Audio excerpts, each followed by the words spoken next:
Narito na ang umaatigabong balita ngayon. Mga solidong taga-suporta ni John Riel Casimero na buhayan na namang muli dahil nagpapahiwatig na naman na may laban ang paparating. Sinabi pa na paldo-paldo na naman. Coach Jason Casimero, tila ba sumabog na sa galit at napamura. Gustong ibalato na lang ng kanyang kapatid na si John Riel, si Carl James Martin. Coach Jason, handa ba talagang harapin si Martin sa sparring? At ano rin kaya ang magiging reaksyon ng Team Wonderboy dito sa paghahamon ni Jason? Dito po galing mga kwento ang balitang ibabahagi ko sa inyo. Kaya tara, kwento na!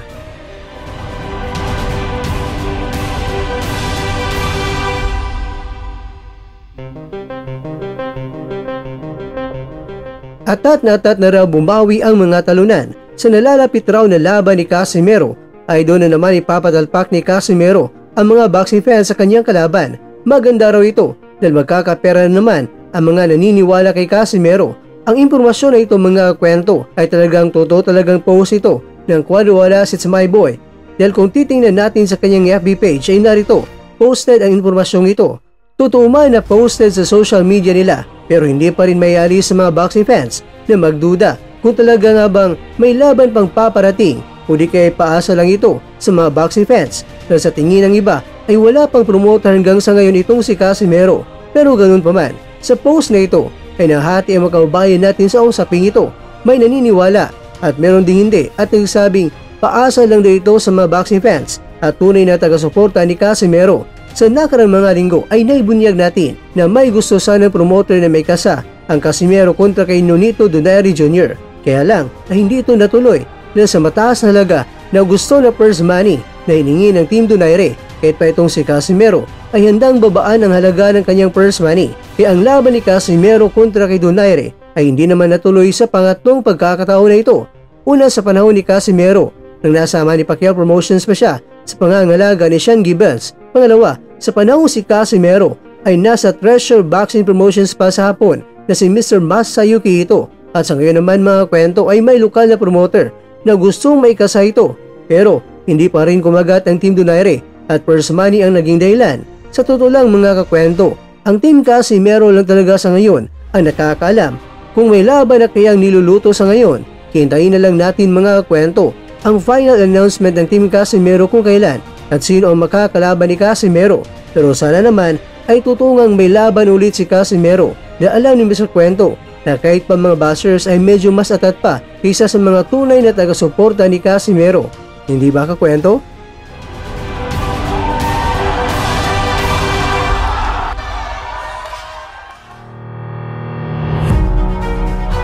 Mga kakwento, nako, napamura na si Coach Jason dito mula sa banat niya kay Martina ganito hanggang sinabi na niyang ibalato na lang ng angas ng Pinas ang Wonderboy ng Pinas.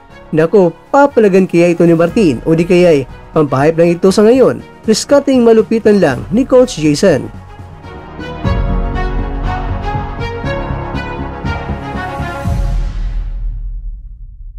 Tina! Wonder Girl!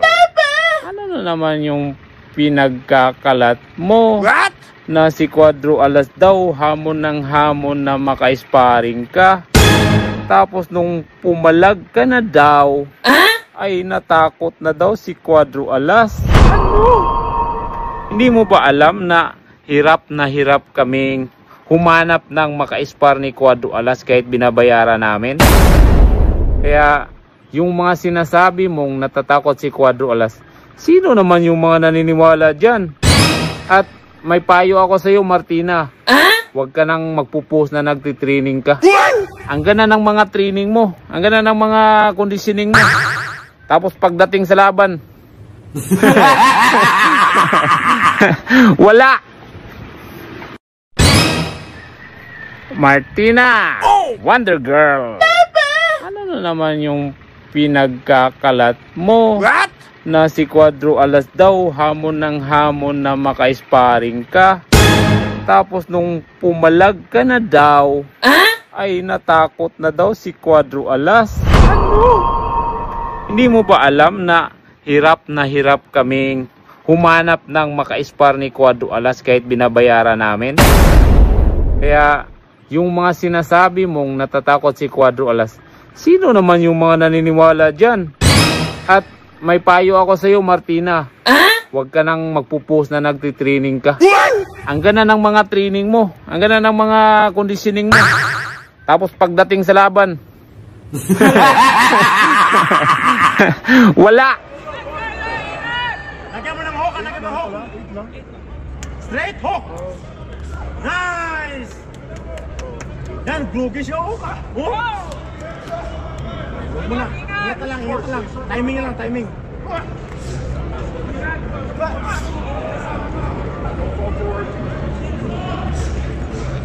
Atras lang.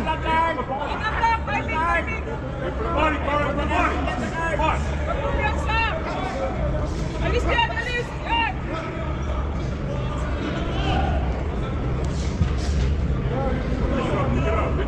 Straight hook, straight hook. Straight hook. Straight hook. Yan, straight. Lagyan mo hook.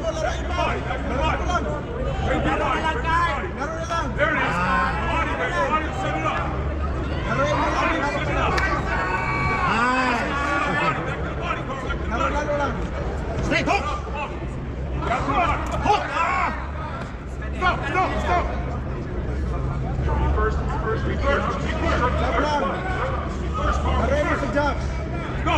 Jab, jab, jab, jab, jab. Kaya lang, dyan lang. Huwag mo na sayangin, suntok mo. Jab lang, jab. Shoot it for the body, Carl. Shoot it for the body. Nice! Nice! To the body, Carl. Shoot it to the body. To the body. There. Nice. Hey, let's go, Carl. Dig. Come on, back him up. Back him up. You're there first. You're there first.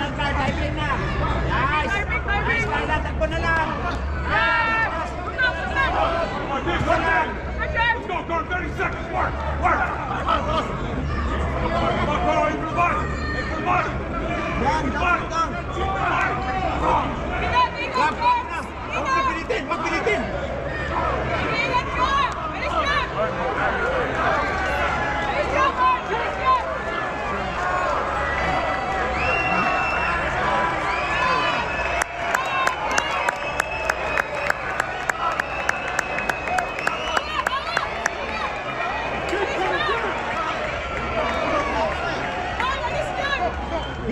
Hinga lang, hinga lang.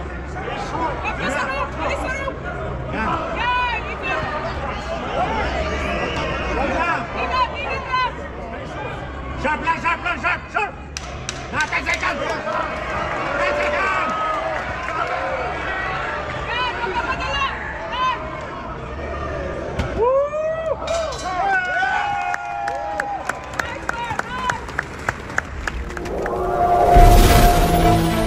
At dyan, nagtatapos ang ating kwento.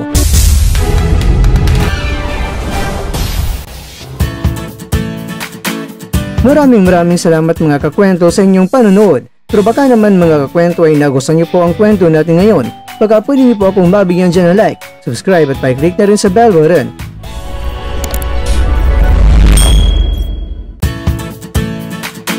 Pero bago tayo tatapos mga kwento, syempre, shoutout po muna tayo dyan sa ating mga kakwento. Kay Kakwentong Mando, kay Kakwentong Will Bops TV, kay Kakwentong Gilito Alingasa, at kakwentong nanonood ngayon, shoutout sa iyo dyan. Bueno, hanggang dito na po muna ang ating kwentuhan at abangan nyo na po ating susunod na video. At dito lang po yan sa isang channel na kung saan maaring ito'y mga kwentong di pa na kwento sa inyo.